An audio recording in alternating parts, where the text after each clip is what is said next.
Hello friends, it's Shari, and today I am sharing how I created this really fun St. Patrick's Day wreath for my house.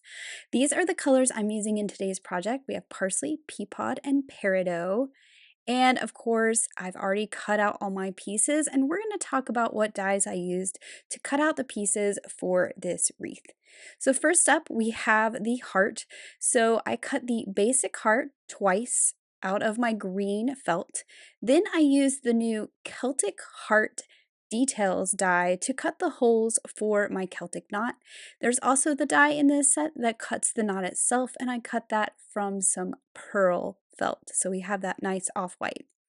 Then we have the shamrock. So I cut two of the shamrocks from my green felt. Then I used the details die for the Celtic knot for the shamrock. And I placed that on to my solid shamrock to cut those guide holes for the Celtic knot. And then, of course, I used the die for the Celtic knot itself, and I cut this one out of some glitter gold paper. Then I have my small basic heart, and for this one I actually used this little detail that is included in the Lucky Shamrocks die, and it fits on this little heart perfectly. That's going to give me some fun detail on the small heart.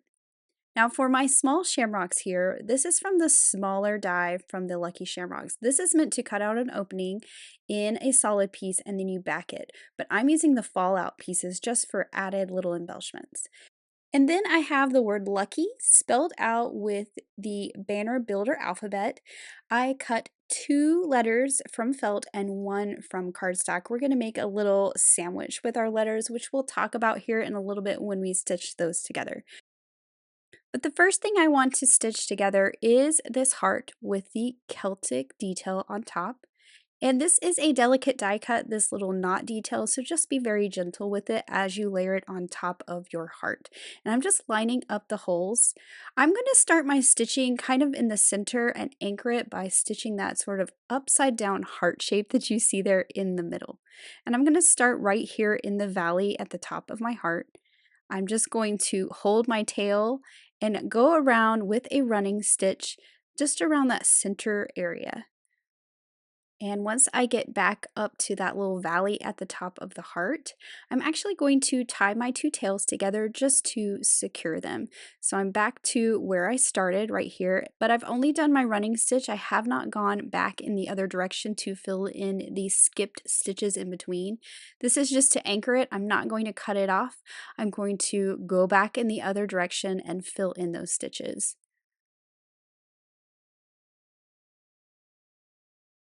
So there you see, I've filled in all those stitches in that kind of upside down heart shape. I have plenty of thread left on my needle to continue on for a little bit. So I'm just going to start doing the outside of the heart. And this knot is actually really fun to stitch because you kind of just follow the path that the die creates with the felt. So I've just skipped ahead here. I'm kind of finishing this off. You can see I've gone all the way around the outside edge of the heart knot, and I'm back to the center. And something I like to do to make sure my two tails are right near each other is kind of just thread my thread underneath some of those stitches on the back side. You can also thread it underneath before you trim it, and it will help hold those tails out of the way. So now to my little heart. To make the stitching a little fatter, I'm actually going to do chain stitch, and I'm going to do one side and then the other. So I'm starting at the bottom. And I will tell you, this piece of floss was slightly too short to do this one side. I was really playing some thread chicken at the end. But you want to come up at the bottom, go back in the same hole, make a loop, and then come up the next hole in the middle of your loop. And you'll just continue that process all the way around. So I'm going to do the little curve that kind of loops over to the right. And there you can see it finished, and I like how that chain stitch is kind of chunky and it really fills it in. You can see how short that tail was where I ended. That's why I was playing some thread chicken, and I am not going to do that on the other one. So for this one, I'm starting in that same place, and I'm going to do the chain stitch in the other direction, and it makes the chain stitches kind of both have their, let's say, the loopy side on the upper part as it follows around. So they're going to be mirror images of each other. And I'm just doing that same thing where you come up one hole, go back in the same hole, make a loop, and come up through that loop to catch it. And I had lots of floss left over on this one, so when we end this up here, we're going to make our loop, we're going to catch it, and then when we're finishing it off, we want to go back down on the other side of that loop to tack it in place, just like a lazy daisy stitch. And now I can tie off my tails. I'm going to make my longer string come over here to this really short tail that I was left by threading it underneath some of those stitches on the back. And this way my two tails will kind of end up in the same spot and we get that knot nice and tight to the back of the felt rather than kind of stretching across the back. So next, let's talk about how I like to stuff my stitched pieces like this. I like to use quilt batting, and I have started creating templates for myself using the die as a guide. I just trace the inside, so it's inside those stitching holes, out of some heavy-duty cardstock, cut them out with scissors, and then I can just lay this onto my quilt batting and trace it with a pin. And now I have a guide to cut it out. And I am doing 2 of each of these shapes. So I have 2 large hearts and 2 small hearts. And that's so I can layer them together inside the heart and have a little more stuffing. So you could layer as many of these as you want together. If you layered a lot, I would just kind of trim off a little bit on the outside ones so that it kind of is graduated inside there. But to me, I find this the easiest way versus stuffing with polyfill. But that's just my preference. You can stuff it any way you want. So you can see I layered my back heart, my 2 layers of the batting, and then my top heart, and now I'm ready to stitch. And I'm going to start in that little valley at the top again. I'm going to start between my layers of felt, so that tail is coming out between the layers. And I am just going to go around with a running stitch till I get back to the beginning, which you can see I'm doing right here. And then I have plenty of floss here. I can start going back in the other direction and fill in those skipped stitches. And I am using a contrasting green on this so that you really see those stitches stand out. Now I'm back to where I started again. I'm ready to end. So for that last stitch, I will come out in between the layers of felt, tie my 2 tails together in 2 knots, and then take my needle, thread that back through between the stitches and out the back, and then I will just trim both of these tails off with my scissors.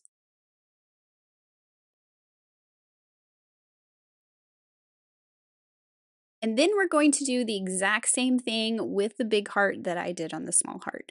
So 2 layers of batting inside, the back and the front. I'm going to start in the exact same place and do the exact same thing. So starting between the layers of felt and stitching around with my running stitch, and then I will go back in the other direction and tie it off. And once it's tied off, I can come out the back with my thread and trim that off.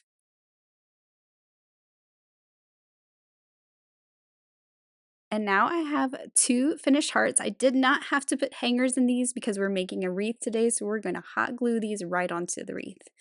Now let's look at the letters.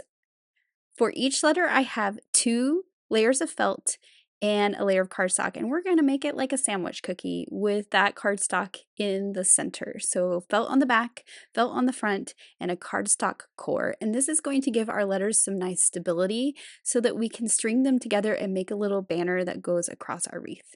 Now to stitch these, I came up between that back layer of felt and the cardstock, and that way my knots are going to be hidden behind the cardstock when I tie them off, because that's the back side of my letter, and honestly that's where I want those knots to be, because there's no stuffing inside these letters, so the knots are going to be the only bulk that we see.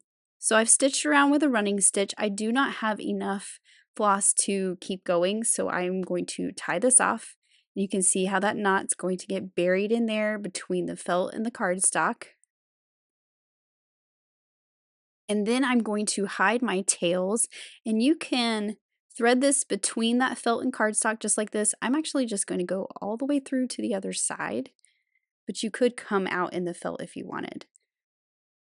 But these letters are so small, it's easy to kind of just go all the way through the letter and trim it off on the other side. So again, I'm going right between the felt and the cardstock. So all this bulk, which isn't a lot, is going to be on the back of my letter, and the front will remain nice and smooth.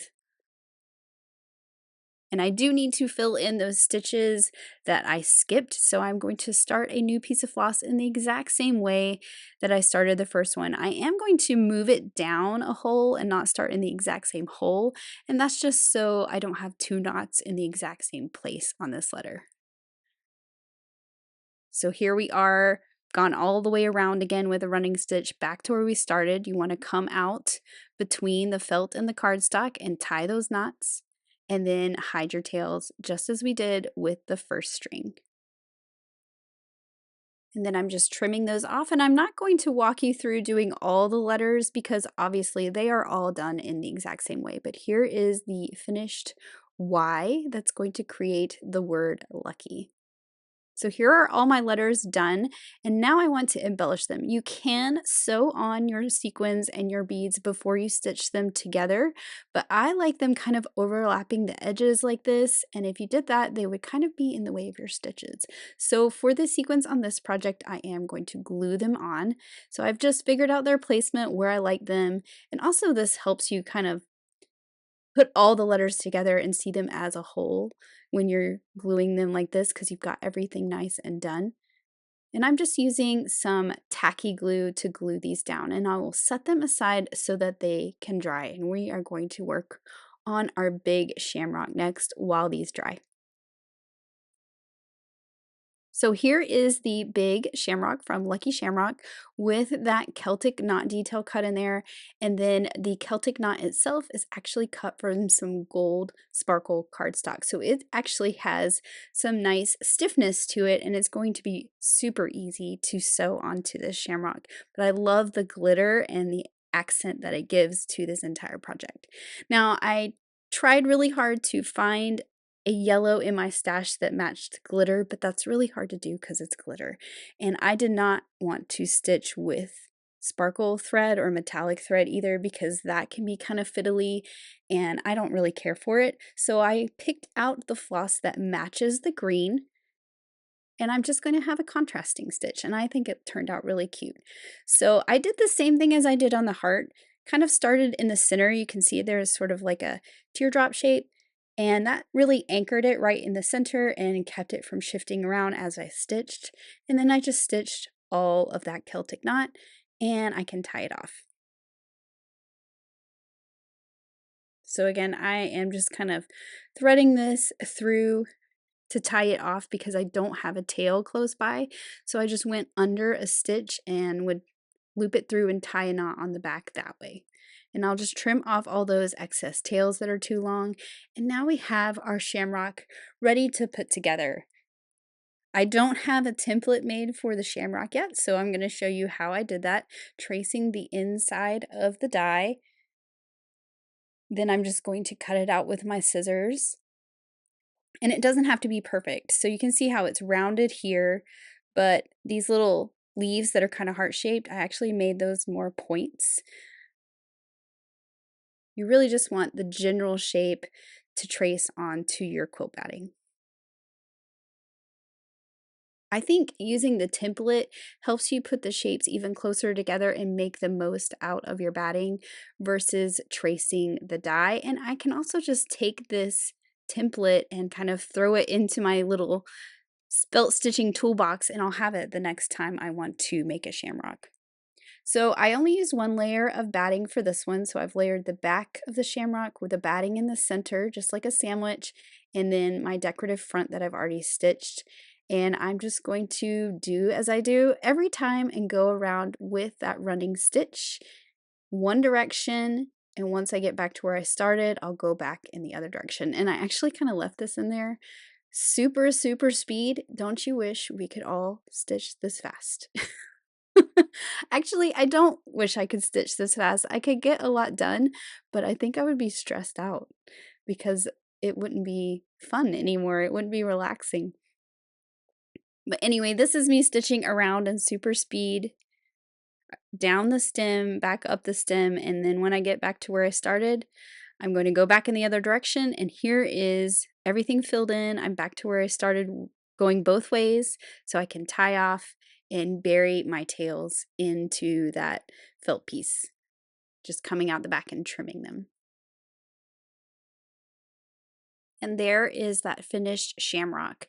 So now that my sequins are dry, I want to thread my letters together to make a little banner. And you can see I've lined them up on my grid mat, that kind of white line that's horizontal. That's basically where I want my string to go. And I realized I would do better if I flipped them over. So the front is facing my mat, they are upside down. And then I can use that kind of as a guide. See how I'm putting my needle kind of where that line is. I'm going to have to pick them up as I go, but at least I can kind of visually see where that line is and get them all in the same place. And I'm just using a needle with a really big eye because this is hemp twine, so it's a little fatter, but it's nice and sturdy for this technique. The one thing I do want to make sure I do is make a line through the letters. I didn't want to like hang them from the top because I want them to be able to slide around, but I don't want them to twist and turn. So like on this K here, I want to make sure I go through that vertical piece and also that little diagonal piece of the K.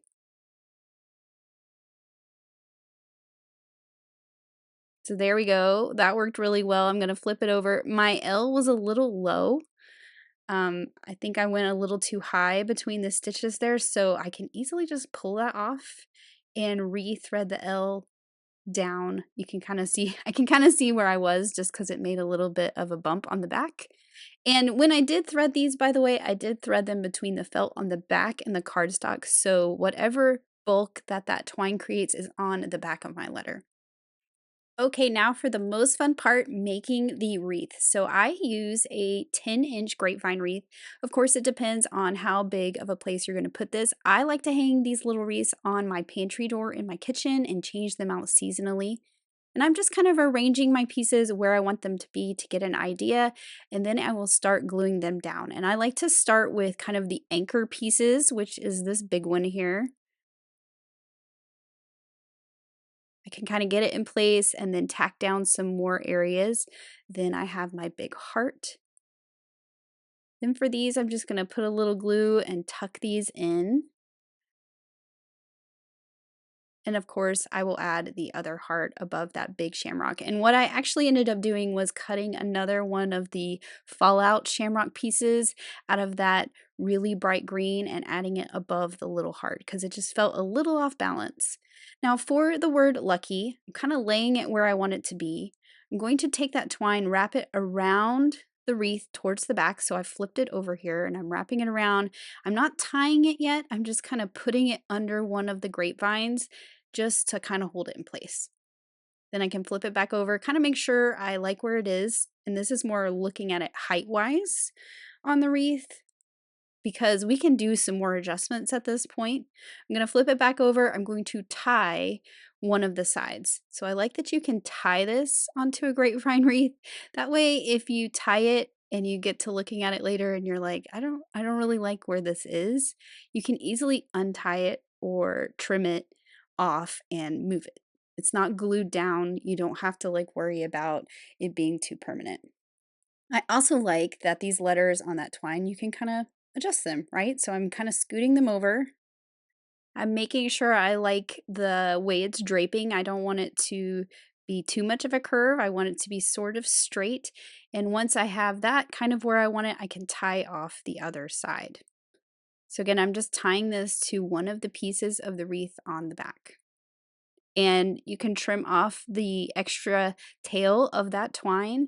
I kind of left it because it matches the wreath. You don't really see it. Now, if you used a contrasting one, you might want to. And then you can just adjust your letters once they're tied off.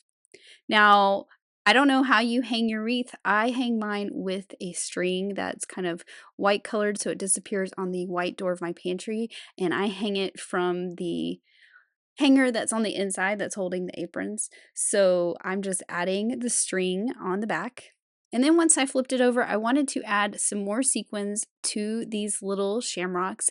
They were a little plain. You could also sew these on if you did it ahead of time. But I also felt like it brought in the sequins up on the letters as well and gave these very plain ones a little more interest. I am very much guilty of not planning out my embellishments ahead of time, so I love that there are ways to add them after the fact. And now my wreath is all done. I just think it turned out so fun. I really love that lucky word at the top. I'm ready to hang this on my pantry door for March. I love all those greens together, and I really love that new Celtic heart detail, and now we can have two Celtic knots on our St. Patty's Day wreath. Thank you so much for watching. Have an amazing day and happy stitching. Bye.